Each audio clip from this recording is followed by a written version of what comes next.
Hi everyone, my name is Jackson. I'm the author of Psychopath Free, and I'm working on a new project that I just wanted to talk a little bit about today. I'm hoping to break this up into a few parts because I have softball practice later and I desperately need to practice because I'm very bad at softball. So this first part, we're just going to be talking about emotional wounds and how those can sort of enter your body, mind, psyche from experiences that happen. Throughout the rest of the parts, I really want to talk about how we go about identifying and resolving those wounds. But at the very least, to get us started today, I wanted to just dive into how these things come to exist and what they feel like and how they manifest.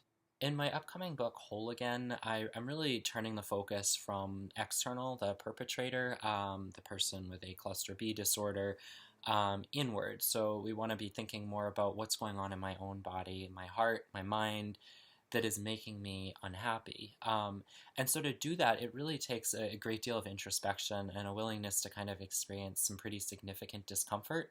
In my experience, the end result of this is well worth it. You're really not only going to just not feel that heavy, whatever it is, that dread, tightness, fear, it'll be replaced by something that's just like, I can't describe it, but it's wonderful. Your body just kind of lights up again. So often when people go through an abusive or a traumatic experience, you hear them describe, I feel like I have two selves, the person who went through this experience before it happened and was so happy and carefree, and the person after who is so unhappy and hurt and kind of on the outside looking in. So almost seeing this other person who's still you as a different human being. And that's kind of scary because some part of you might feel like, oh no, I was like permanently destroyed from this experience. And it's just not the case. So when we start talking about emotional wounds, what we really need to look at is the external event that leads to the internal wounding. Core wounding is a really, I wouldn't say it's a psychological term.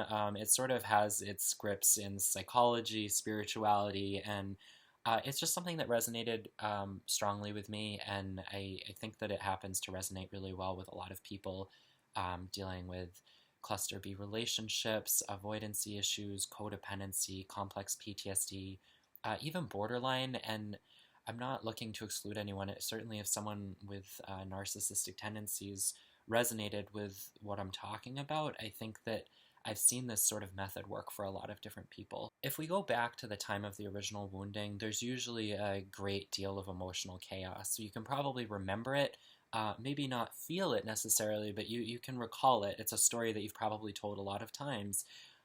This emotional chaos that occurred probably had to do with some rejection, abandonment, or betrayal. And this is kind of like the horrible triad of things that disconnect you from that sense of being okay and good as you are. And when emotional chaos happens, all sorts of things just kick in, and it's almost biological, right? It's not a conscious choice.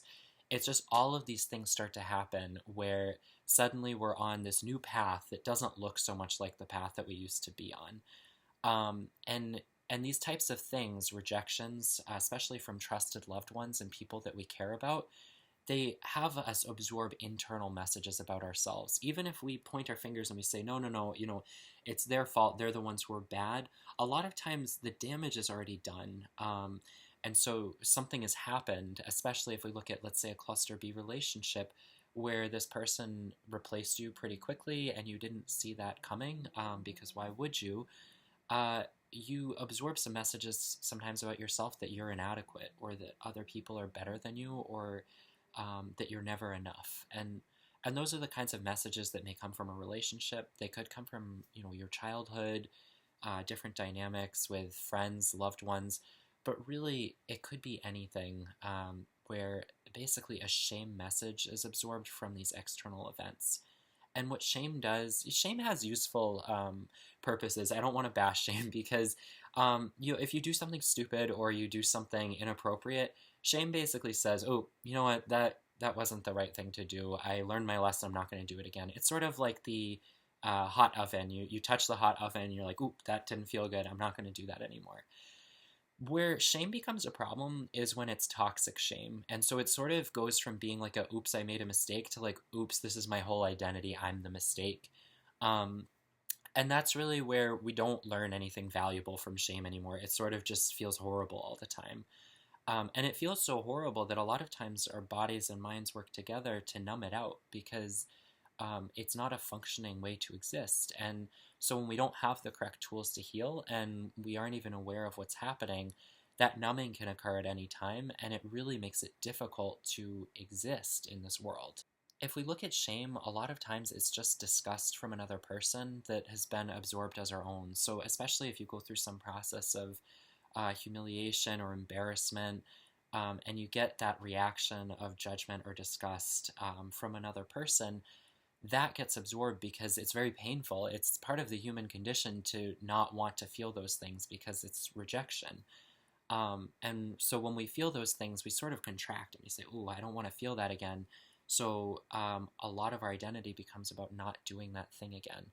Unfortunately, in doing so, we sort of have this wound that lives inside of us, and it's always there. Even when we think we're having a good day or everything's going fine, that wound is still there, and you can tell because it gets reactivated in times when things go bad or when something happens that reminds you of the original event. And I know in this world there's a lot of talk about like trigger warnings and all of that. And I'm not looking to be negative about trigger warnings, but I do think sometimes triggers are actually a really good opportunity to explore what's going on in here, whether that's like the heart, the stomach, the core.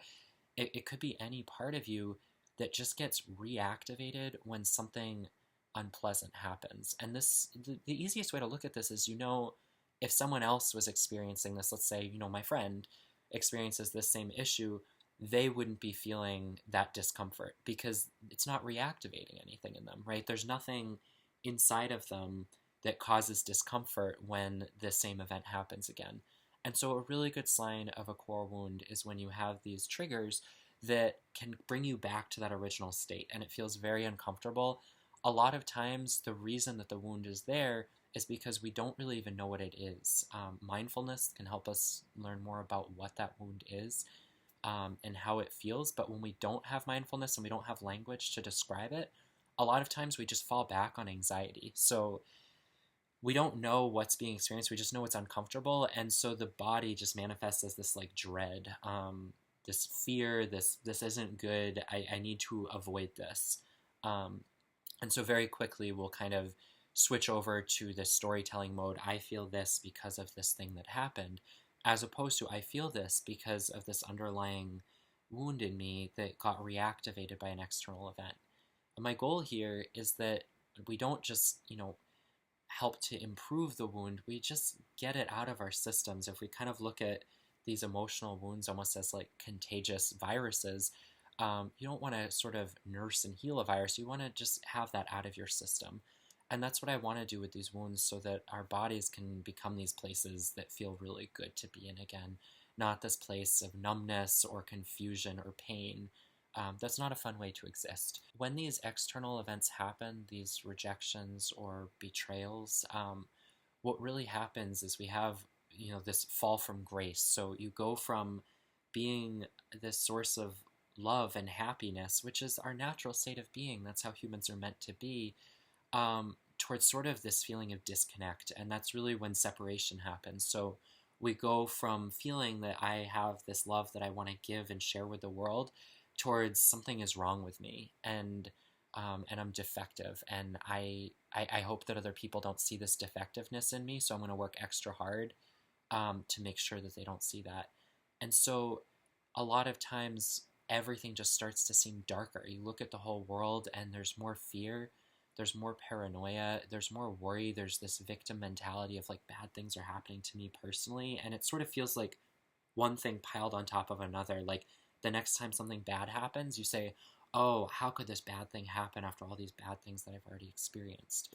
And so what we want to do is get out of this mindset so that we can start to clear out the things that are in there and make room for stuff that feels a lot better.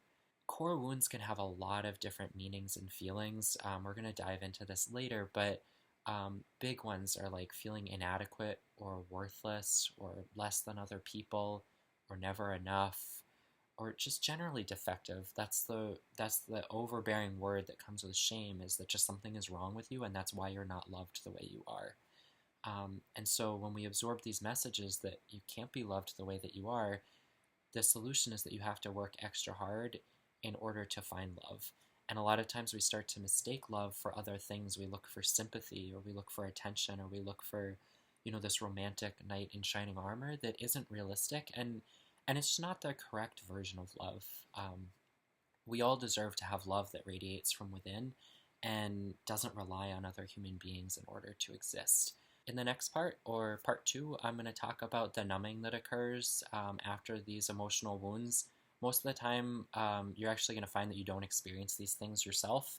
They almost feel disconnected from who you are. It may be a story that you could tell very easily, but it's not something that you're actually experiencing anymore.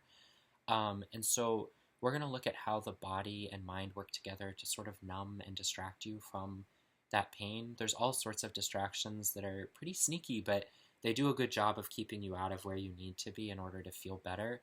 That could be anything like rumination, resentment, telling the story, all these things that really make sense. They help you make sense of the chaos that occurred, but you don't feel any better. As time goes on, you more just kind of feel like this long blah, and you're never really back to that person that you maybe remember feeling so like bright and sunny and wondering like, oh, like, why am I not that person anymore? And that's where I want to get to. That's where we want to work, so that we're not just like surviving and making it to the next level, but that we're clearing out the things that don't serve us anymore. I hope you found this video helpful. If you're looking for more about this, I've written some articles on psychopathfree.com. I usually share them on the Facebook page if you have any questions, or you're looking to interact a bit more with other members. And certainly, if you're looking for more videos like this, let me know. I'm going to do my best to make some more. Part 2 will have something about the emotional numbing, and part 3 will be kind of about the false or protective self that forms after the emotional numbing. But definitely let me know. And if you don't find these helpful, also let me know that, so that I don't waste your time or my time with more of these. Thanks.